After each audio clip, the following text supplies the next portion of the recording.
और एक और कंपनी पे फोकस करते हैं, वो है केसी इंटरनेशनल। 1025 करोड़ का नया ऑर्डर मिला है कंपनी को और इस साल कुल 4000 करोड़ के ऑर्डर कंपनी के बुक्स में आ चुके हैं। कंपनी के ऑर्डर बुक को और आगे के ग्रोथ योजनाओं को थोड़ा और भी समझने की हम कोशिश करेंगे। और हम बात कर रहे हैं केसी इंटरनेशनल की।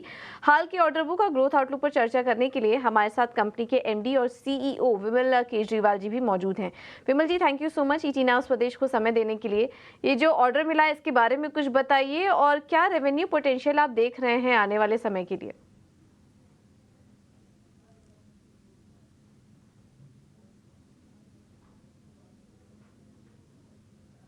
विमल जी सर, आपसे रिक्वेस्ट होगी अपना माइक अनम्यूट कर लीजिए। हाँ सॉरी। ये जो ऑर्डर मिला है करीब 1025 करोड़ का, वो मोटा मोटी हमारे ट्रांसमिशन सेक्टर का टीएनडी का 90% इसमें टीएनडी है और बाकी थोड़ा बहुत केबल्स वगैरह है। और इस 90% में भी ब्रॉडली आधा इंडिया में है और आधा विदेश में है।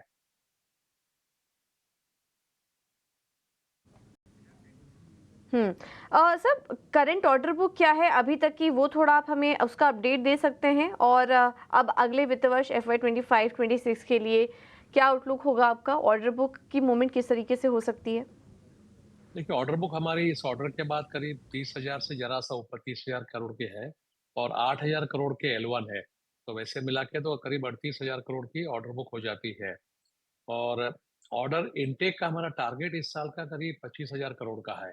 तो इस ऑर्डर के साथ में 4,000 करोड़ हो गए, बाकी 21,000 करोड़ हमारी उम्मीद है कि नेक्स्ट 3 क्वार्टर में ऑर्डर इनटेक होगी। साथ बताइए कि इंटरनेशनल डिमांड इन्वायरमेंट आपको कैसा लग रहा है? क्या आप एक्सपेक्ट कर रहे हैं कि आपका ऑर्डर इनफ्लो इंटरनेशनल मार्केट में बढ़ सकता है? देखिए तृप्ति जी, 3-4 एरियाज हैं इंटरनेशनल में जहाँ पे हमारा खासकर टीएनडी की बात कर रहा हूँ मैं। तो एक तो है मिडिल ईस्ट। मिडिल ईस्ट में अभी तक क्या हो रहा था कि फोकस सारा सऊदी पे था, लेकिन अभी हम देख रहे हैं कि पिछले 3-4 महीने से काफी काम यूएई में भी आने लग गया, खासकर अबू धाबी में और थोड़ा दुबई में। तो वो एक एक नया एरिया वापस से जो हमारा ट्रेडिशनल एरिया था वो अब काफी हद तक दिख रहा है हमको एक्टिव होते हुए।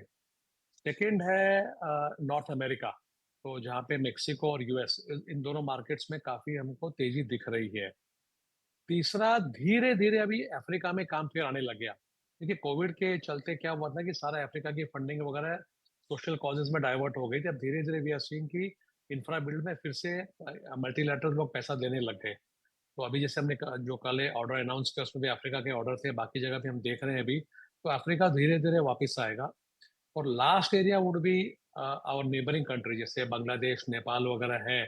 बांग्लादेश में काफी दिनों से काम नहीं हो रहा था क्योंकि इलेक्शन वगैरह थे, वहां भी इलेक्शन अब हो गए हैं। तो हम देख रहे हैं कि इन एरियाज में भी मार्केट आएगा। तो इंटरनेशनल भी अभी काफी अच्छा दिख रहा है। हाँ, ओके। तो आप बता रहे हैं कि बांग्लादेश में इलेक्शन की वजह से थोड़ा स्लो डाउन हुआ। अगर मैं भारत की बात करूं तो क्या यहाँ पर इलेक्शन की वजह से Q1 में आपको कोई स्लो डाउन नजर आया? देखिए, Q1 में तो मतलब नंबर्स की तो बात करूंगा नहीं, लेकिन ऑर्डर में क्या था कि जब से आचार संहिता लागू हुई तो लोगों ने ऑर्डर देने बंद कर दिए थे। वो अब खुल गई है। तो जैसे हमने कल अनाउंस किया, उसमें एक पावर ग्रिड का ऑर्डर भी है। तो अब धीरे धीरे वो सारे ऑर्डर्स जो पहले अपने L1 वगैरह में थे, वो सारे अब बोर्ड के अप्रूवल हो रहे हैं और अब इशू होने शुरू हो गए हैं। तो क्लियरली Q2 में आप देखेंगे कि काफी हद तक जो L1 है, खासकर जितना इंडिया में L1 है, वो सारे कन्वर्ट हो जाएंगे। प्लस जो टेंडर्स कोट किए हुए हैं जो खुले नहीं थे, वो सब भी अब खुलेंगे। तो काफी हद तक Q2 में उसका इम्पैक्ट नजर आएगा आपको। ओके सर, मार्जिन को लेकर भी आपसे थोड़ा आउटलुक का समझना चाहेंगे। FY25 में क्या हम ये एक्सपेक्ट करें कि आपके मार्जिन लेवल्स 8% के पार निकल जाएंगे? और कब तक हम एक्सपेक्ट करें, क्योंकि एक समय ऐसा भी था कि आपके 11% के आसपास के मार्जिन लेवल्स भी होते थे, तो क्या वो लेवल्स वापस से दिखाई देंगे? देखिए, हमारा हाईएस्ट आई थिंक, जहां तक मेरा ध्यान में, 10.5% था कोविड के पहले। और कोविड के बाद में जो कोविड के दौरान और बाद में जो इश्यूज हुए मेटल्स के वगैरह के लिए, तो वो कम हो गया था। FY25 में हमारी गाइडेंस ये है कि हमने कहा कि 7.5% की मार्जिन रहेगी हमारे पूरे साल की। और एग्जिट में भी शुड बी क्लोजर टू 10% और 9 to 10% is the exit margin. ये गाइडेंस है। ओके, तो और इसके अलावा इंटरनेशनल मार्केट में ग्रोथ कैसी नज़र आ रही है आपको? ये भी थोड़ा समझना चाहेंगे आपसे। क्या वहाँ से थोड़ा ऑर्डर इनफ्लो नज़र आ रहा है और किस-किस सेगमेंट में ज़्यादा कंट्रीब्यूशन आप देख रहे हैं अगर इंटरनेशनल मार्केट परफॉर्मेंस की बात करें तो? इंटरनेशनल में अभी तक तो हम मेनली टीएनडी में काम कर रहे हैं। रेलवे में एक ऑर्डर है, सिविल में भी बिड कर रहे हैं। तो मेरा तो जो नंबर्स दिखेंगे आपको केसी में सारे टीएनडी के ही ब्रॉडली टीएनडी के ही दिखेंगे। और ग्रोथ तो जैसे मैंने कहा कि 3-4 कंट्रीज में दिख रहा है हमारे को। लेकिन क्या है कि हमारा लास्ट ईयर का इंटरनेशनल ग्रोथ भी बहुत ज़्यादा था। तो इस साल एज़ अ परसेंटेज इंटरनेशनल में बहुत ज़्यादा ग्रोथ नहीं आएगा। आज परसेंटेज में इंडिया टीएनडी में बहुत ज़्यादा ग्रोथ आएगा।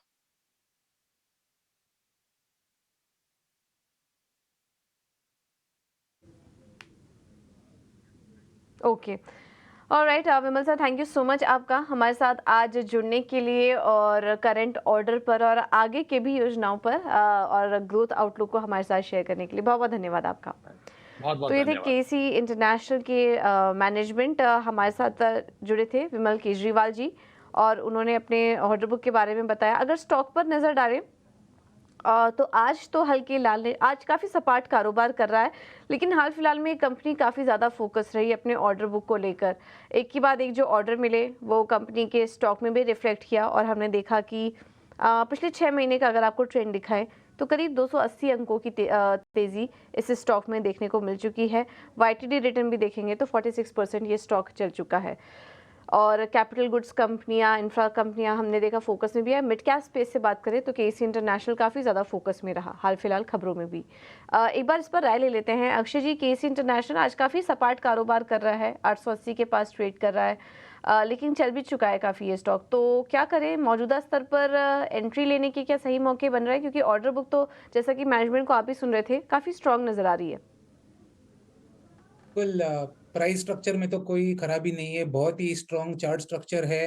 तेजी का ट्रेंड है, बस मोमेंटम गए 7-8 ट्रेडिंग सेशन में थोड़ा ऑफबीट है।